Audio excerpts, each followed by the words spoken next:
guys! Gagawa tayo ng dumpling guys. So may nagawa na ako guys. Naka-start na ako na ilang piraso. Yan.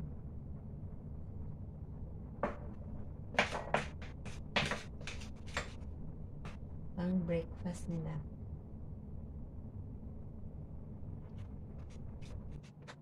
Ako ng dumpling for breakfast ng mga amo namin. So, ayan. Kung minsan mabutas, hindi kasi maiwasan hindi mabutas eh.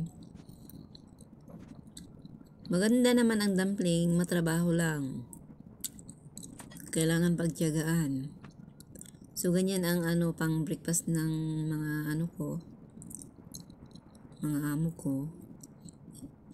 Bali 30 pieces yung ginawa ko guys.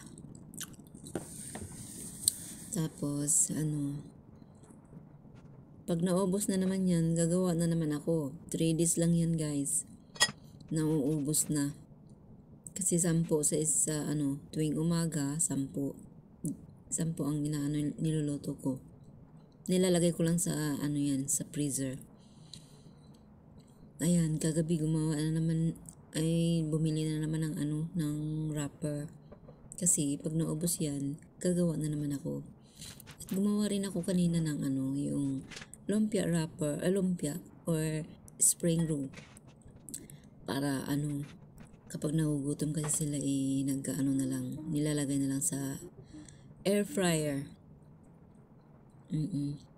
Yun, niluto ko na rin yung spring roll, na fried ko na rin, and nilagay ko na sa freezer. So, ayun ang ginagawa ko every time na maubos yung pang agahan nila.